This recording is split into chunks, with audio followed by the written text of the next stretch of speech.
Hi everyone. ఈరోజు మన video ఏంటంటే నేను తొలి ఏకాదశి పండుగ రోజు చేసిన రవ కేసరి ప్రసాదం. అయితే నేను ఈ వీడియో పెట్టడానికి రీజన్ ఏంటంటే కొంతమందికి రవ కేసరి వండడం రాదు. కొంతమందికి ఏంటంటే ఈ ఉండలు కట్టడం జరుగుతుంది. అలాంటి వాళ్ళు కూడా సింపుల్‌గా చేసుకునే విధంగా అండ్ వినాయక చవితి దగ్గరలో ఉంది కదండీ! వినాయక చవితికి మెయిన్‌గా మనకు గుగ్గుళ్ళు ఇలా ప్రసాదం పెడుతూ ఉంటారు రవ కేసరి అలా. కాబట్టి ఇప్పటి నుంచి కొంచెం ప్రాక్టీస్ చేస్తారని నేను కాస్త ముందే పెడుతున్నాననమాట. బ్యాచిలర్స్ సైతం ఎలా అంటే ఏదైనా స్వీట్ తినాలనిపించినప్పుడు ఇలా ఒక్కసారి ట్రై చేసి తిన్నామంటే టేస్ట్ అంటే చాలా బాగుంటుంది. ఇక్కడ నేను ప్యాకెట్ నెయ్యి యూజ్ చేస్తున్నానండి. ఎందుకంటే దేవుడి ప్రసాదానికి మనం ఎంగిల్ నెయ్యి వాడకూడదు అంటారు. అందుకోసం నేను ప్యాకెట్ నెయ్యి వాడుతున్నాను. అది కూడా జిఆర్‌బి వాళ్ళ నెయ్యి. కొంచెం బాగుంటుంది. ప్లస్ ఫ్లేవర్ కూడా చాలా బాగా తెలుస్తుంది. మీరు కనుక నా వీడియో ఫస్ట్ నుంచి లాస్ట్ వరకు తప్పకుండా చూసారంటే మీరు కూడా ఈజీగా చేయగలుగుతారు. అంత ఈజీ అండి రవ కేసరి అయితే. నేనైతే సింపుల్‌గా 12 నిమిషాల్లో అయిపోయిద్ది నాకు ఎగ్జాక్ట్‌గా. 10, 12 నిమిషాల్లో ప్రాసెస్ అంతా అయిపోయిద్ది. అందులోను ప్రాసెస్ ఎక్కడ పడతదంటే రవ్వ వేయించుకోవడానికి, డ్రై ఫ్రూట్స్ వేయించుకోవడానికి ఇక్కడ మాత్రమే టైం పడుతుంది. చాలా అంటే చాలా టేస్టీగా కొంతమంది ఫుడ్ కలర్ వేసుకుంటారు. కొంతమంది వేసుకోరు. అది ఇంకా వాళ్ళ ఇష్టాన్ని బట్టి ఉంటుంది. నేను రవ కేసరి ప్రసాదం చేశానంటే మా ఇంట్లో వాళ్ళు గానీ, అలాగే మా రూమ్‌లో వాళ్ళు గానీ, ఈవెన్ ఆఫీస్‌కి తీసుకెళ్ళంటే కొలీగ్స్ కానీ చాలా అంటే చాలా ఇష్టంగా తింటారు. అండ్ వాళ్ళు అంటుంటారు ఇంత బాగా ఎలా కుదిరింది అని. అందుకే వాళ్ళకి కూడా అందరికీ అర్థమయ్యేలాగా ఇలా పక్కా కొలతలతో అండ్ ఈజీగా చేసుకునే విధంగా కొంతమంది బ్యాచిలర్స్ ఏంటంటే ఎలా చేయాలో రాదనమాట. అలాంటి వాళ్ళు ఇబ్బంది పడుతూ ఉంటారు. లైక్ ఎలా అంటే ఫర్ సపోజ్ ఇప్పుడు మాకేదైనా స్వీట్ తినాలనిపించింది. ఇంట్లో ఏమీ లేని టైంలో రవ్వ, చక్కెర మాత్రమే ఉంది. అలాంటి టైంలో సింపుల్‌గా చేసుకోవచ్చు కొంచెం నెయ్యుంటే. ఇఫ్ ఇన్ కేస్ నెయ్యి లేదంటే ఒక రూ. 10 ప్యాకెట్ నెయ్యి తెచ్చుకున్నా కూడా అయిపోతుంది. అంత బాగా కుదురుతుంది కరెక్ట్‌గా చేశాము అంటే. అండ్ టేస్ట్ విషయానికొస్తే ఇంక మనం పేరు పెట్టనవసరం లేదు. చాలా అంటే చాలా బాగుంటుంది. కొంతమందికి ఏంటంటే లూజ్‌గా తినడం ఇష్టం వేడివేడిగా. కొంతమందికి గడ్డగా తినడం ఇష్టం. నాకైతే అది బాగా చల్లారిన తర్వాత తినడం అంటే చాలా ఇష్టం. అండ్ వ్ రవ్వ ఇక్కడ ఏంటంటే మనం వాడేది అందరికి తెలిసిందే బొంబాయి రవ్వ అంటారు. అంటే సన్న రవ్వ. సన్న రవ్వతోనే చేయాలనమాట. ఫస్ట్ ఏంటంటే నేతిలో డ్రై ఫ్రూట్స్ వేయించుకొని పక్కన పెట్టుకోవాలి. ఇక్కడ నా దగ్గర జీడిపప్పు ఒక్కటే ఉన్నాయి. కాబట్టి జీడిపప్పుని వేయించి పక్కన పెట్టాను. అదే నేతిలో ఏంటంటే నేను ఇక్కడ రవ్వ తీసుకుంటున్నాను. రవ్వ కూడా చూడండి కొలతలతో తీసుకుంటున్నాను. ఫస్ట్ నేను మీకు కొలతలతో చెప్తాను. కొలతల తర్వాత ఉరామరిగి ఎలా పోయాలో చెప్తాను. ఫస్ట్ కప్పు రవ్వ తీసుకోండి. ఎప్పుడైనా సరే మనం రవ్వ ఎంత క్వాంటిటీలో తీసుకుంటామో దానికి తగ్గట్టుగానే వాటరు, చక్కెర వేయాల్సి ఉంటుంది. కాబట్టి ఎవరైనా సరే చేసేవాళ్ళు కొంచెం జాగ్రత్తగా చేశారు అంటే అండ్ ఇక్కడ ఇంకొక విషయం ఏం చెప్పాలి అనుకుంటున్నానంటే రవ్వని మార్చకండి. రవ్వ కాస్త వేగితే చాలు. అంటే ఎలా అంటే ఆ నేతి ఫ్లేవర్ రవ్వకి పట్టే విధంగా ఉండాలి. అంత బావుంటుందనమాట. రవ్వకి నెయ్యి పడితే స్మెల్ కానీ, ఫ్లేవర్ కానీ వామ్మో! నేను ఇక నుంచి మన బ్యాచిలర్స్ బాల్కనీలో డైలీ వ్లాగ్స్ కానీ, డైలీ వ్లాగ్స్ అండ్ నెక్స్ట్ నా డే రొటీన్ ఎలా ఉంటుంది అండ్ ఎలా జరుగుతుంది అని అండ్ జనరల్ థింగ్స్ కూడా పెట్టాలి అనుకుంటున్నానండి. Along with cooking items. అర్థమవుతుందా? స్టార్టింగ్‌లో నేను రవ్వ కేసరి చేసినప్పుడైతే రవ్వ ఉండలు కట్టిందండి. ఉండలు కట్టింది. ఎలా అంటే రవ్వ కేసరి తీసుకొని స్పూన్‌తో కట్ చేసామంటే లోపల పిండి పిండిగా ఉంది. అస్సలు తినలేకపోయాను. అంతా పారేయాల్సొచ్చింది. అండ్ రెండోసారి ట్రై చేశాను. రెండోసారి అయితే చాలా అంటే చాలా పర్ఫెక్ట్‌గా వచ్చింది. అండ్ టేస్ట్ విషయానికైతే అస్సలమ్మో చెప్పనవసరం లేదు. అంత బావుంటుంది. అండ్ నాకెక్కడ బాగా నచ్చుతుంది రవ కేసరిలో ఏంటంటే రవ కేసరి ఎందుకు బాగా నేను ప్రిఫర్ చేస్తా అంటే స్వీట్ మనకి తగ్గట్టు వేసుకోవచ్చు. లైక్ ఎలా అంటే కొంచెం తక్కువ స్వీట్ వేసుకున్నా కూడా టేస్ట్ బావుంటుంది రవ కేసరిలో. కొన్ని స్వీట్స్‌కైతే లైక్ ఎలా అంటే షుగర్ లేకపోతే టేస్ట్ బాగుండదు. అదే రవ కేసరికైతే కొంచెం చక్కెర తగ్గించినా అదే కొంచెం పంచదార అది తగ్గించినా కూడా ఆ టేస్ట్ అలానే ఉంటుందనమాట. ఇప్పుడు వాటర్ పోయాలండి. కప్పు రవ్వకి 3:30 కప్పుల వాటర్ అయితే పర్ఫెక్ట్‌గా వస్తుంది. లేదు మాకు కొంచెం లూజ్‌గా ఉండాలంటే 4 కప్పులు పోయండి. నేనైతే 3:30 కప్పే పోస్తాను. ఎందుకంటే స్టార్టింగ్‌లో కొంచెం లూజ్‌గా ఉంటుంది. ఉండే కొద్దీ కాస్త గట్టి పడుతుంది. టేస్ట్ విషయానికొస్తే పర్ఫెక్ట్‌గా ఉంటుంది. అండ్ మీరు ఇంకా దాని గురించి ఆలోచించాల్సిన పని లేదు. అంత క్విక్‌గా కుక్ అవుతుంది. అంత బాగా కుక్ అవుతుందనమాట. ఇక్కడ మీరు చూస్తున్నారా? కప్పుకి 3:30 కప్పుల వాటర్. నా కొలతైతే కప్పుకి 3:30. కొంతమందేంటంటే కప్పుకి 4:30 కప్పుల వాటర్ కూడా పోస్తారు. ప్రాబ్లమ్ ఏం లేదు. కాకపోతే ఎక్కడ అంటే అది కొంచెం లూజ్‌గా ఉంటుంది. నా చేసే రవ కేసరి ఏంటంటే నేను చేసింది కొంచెం సేపటి వరకు లూజ్ ఉంటుంది, తర్వాత గట్టిపడుతుంది అనమాట.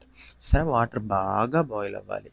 బాగా బాయిల్ అయిన తర్వాత అందులో ఒక చేత్తో రవ్వ వేసుకుంటూ ఒక చేత్తో తిప్పుకోవాలి, లేదంటే ఉండలు కడతాయండి. ఎందుకు నేను రవ్వని ఒక చేత్తో వేస్తే ఒక చేత్తో కలపాలంటున్నానంటే, మనం వేసిన తర్వాత మొత్తం ఒకసారి కలిపేలోపు అది ఉండలు కట్టిపోతుంది. అదే ఇలా అనుకోండి, ఒక చేత్తో వేస్తే ఒక చేత్తో కడుతున్నామంటే ఉండలు లేకుండా మంచిగా పర్ఫెక్ట్గా కలిసిపోతుంది. అండ్ ఇంకోటి ఏంటంటే, రవ్వ చాలా అంటే చాలా క్విక్గా ఉడుకుతుంది. అది రవ్వతో వచ్చిన ప్రాబ్లం. మనం కొంచెం రవ్వ వేసి పక్కకి వెళ్ళిపోయినా లేదా తిప్పకుండా వెళ్ళిపోయినా ఉండలు కడుతుంది, అలాగే త్వరగా వాటర్ పీల్చుకొని ఉడికిపోయి గట్టిపడిపోతుంది.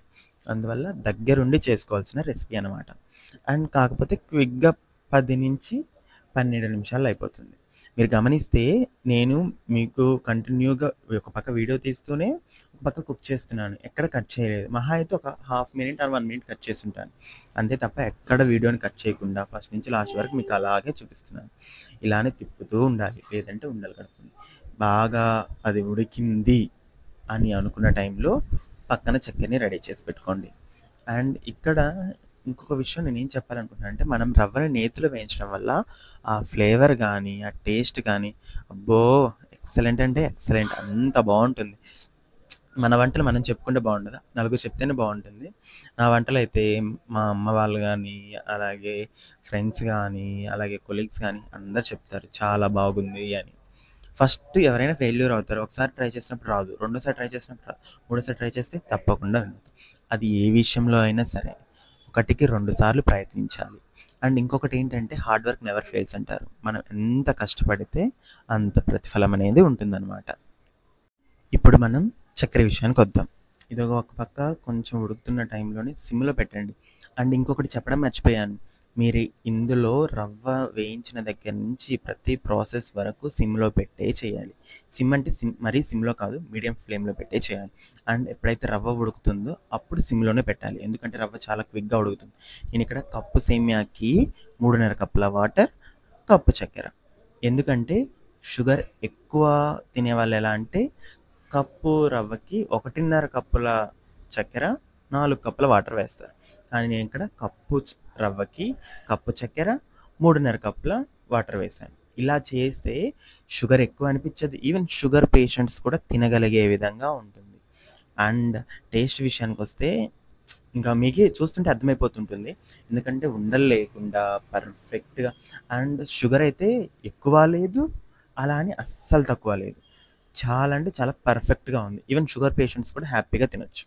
అండ్ ఇక్కడ నేను ఫుడ్ కలర్ వేస్తున్నానండి. ఫుడ్ కలర్ ఎక్కువ తినకూడదు, అందువల్ల ఏంటంటే కొంచెం ఫుడ్ కలర్ వేసుకొని, కొంచెం హెవీ వాటర్ వేసుకొని, అందులో కొంచెం వాటర్ వేసుకొని కలుపుకొని ఫుడ్ కలర్ వేసుకోవచ్చు. నేను ఇక్కడ ఆరెంజ్ కలర్ ఫుడ్ కలర్ వచ్చేలాగా వేసాను అనమాట. అండ్ ఇంకొకటి ఏంటంటే, కొంతమంది కుంకుమ పువ్వు వాటర్ కూడా వేస్తుంటారు.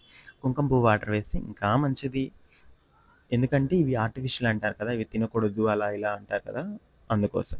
అండ్ నేను లాస్ట్ టైం ఓన్లీ ఇది లేకుండానే చేశాను, ఫుడ్ కలర్ లేకుండా. బట్ ఈసారి కొంచెమైనా ఫుడ్ కలర్ వేసి చేద్దామని చెప్పి కొంచెం అంటే కొంచెం వేశాను, అందుకే అది మరీ అంత రెడ్గా కాకుండా లైట్ మిఠాయి రంగులో కనిపిస్తుంది అనమాట. అండ్ టేస్ట్ విషయానికి వస్తే ఇంక నేను చెప్పానండి. అండ్ ఇందులో ఏంటంటే, మీరు ఒక పక్కన ఇలాచీ కూడా తెచ్చిపెట్టుకోవాలి. ఇలాచీ ఈజ్ ఆల్సో మోస్ట్ ఇంపార్టెంట్, ఎలా అంటే పాయసంలో కానీ ఇందులో కానీ, ఎందుకంటే ఆ ఫ్లేవర్ అమ్మో చెప్పలేం అంత. అండ్ హెల్త్కి కూడా చాలా అంటే చాలా మంచిది. అండ్ ఈ రవ్వ కేసరిని ప్రతి ఒక్కరు తినొచ్చు, ఈవెన్ ఇష్టం లేదు నేను తినను అనుకునే వాళ్ళు కూడా ఒక స్పూన్ తిన్నారంటే రెండో స్పూన్ ఇంకొంచెం మెట్టవా అని అడుగుతారు, అంత బాగుంటుంది. అండ్ ఇక్కడ చూసారా, నేను ఇలాచి వేసి ఒక్కసారి అలా తిప్పేసి, తర్వాత దాంట్లోకి నేతిలో వేయించుకున్నటువంటి డ్రై ఫ్రూట్స్ వేసాను. డ్రై ఫ్రూట్స్ వేసి, అవి నేతిలో వేయించుకున్నాను డ్రై ఫ్రూట్స్, అందువల్ల ఆ నెయ్యి ఫ్లేవర్ పడుతుంది, అలాగే రవ్వని నేతిలో వేయించుకున్నాం, రవ్వకి నెయ్యి ఫ్లేవర్ ఉంటుంది. అండ్ ఇక్కడ మనం కాస్త నెయ్యిని పక్కన రెడీగా పెట్టుకోవాలన్నమాట, ఎందుకంటే చూసారా నేను కేసరి మీద వేస్తున్నాను నెయ్యి, ఎందుకంటే ఆ కేసరి మీద వేసిన నెయ్యి వల్ల దానికి టేస్ట్ అనేది ఇంకా రిచ్నెస్ అవుతుంది, దాని టేస్ట్ ఇంకా పెరుగుతుంది. అండ్ ఇదే రవ్వ కేసరితో మనం సడన్‌గా ఇంటికి ఎవరైనా వచ్చారు, ఏం స్వీట్ ఏం లేనప్పుడు టక్కున ఇలా చేసి ఇవ్వచ్చు. అండ్ కొంతమంది దీన్నే ఎలా అంటే ఇంకొంచెం గట్టిగా చేసి కేక్‌లాగా చేసేసి ఎవరైనా బర్త్‌డేకి ఇంట్లోనే ఉన్నాము, బయటికి వెళ్ళలేకపోతున్నాం. ఆ పరిస్థితిలో కేక్‌లాగా చేసి ఇవ్వచ్చు. కప్‌లో వేసి దాని షేప్ కొలత టైప్‌లో. అండ్ ఎవరైనా ఇంటికొచ్చినప్పుడు టక్కున ఏం స్వీట్స్ లేనప్పుడు ఇది ఒక్క 10 నిమిషాలు చేసామంటే అయిపోతుంది. ఫస్ట్ కాఫీ పెట్టివ్వండి. కాఫీ తాగేలోపు ఇచ్చేసేయండి. అండ్ టేస్ట్ విషయానికొస్తే సూపర్ అంటే సూపర్ ఉంటుంది. ఖచ్చితంగా ప్రతి ఒక్కరు చేయగలరు. అండ్ వినాయక చవితి స్పెషల్‌గా ఇది పెడుతుంటారు ఎక్కువ. కాబట్టి ప్రతి ఒక్కరు తప్పకుండా ట్రై చేయండి. తప్పకుండా ఫాలో అవ్వండి. Please like, share and subscribe bachelors balcony. Thank you so much for watching. Bye bye.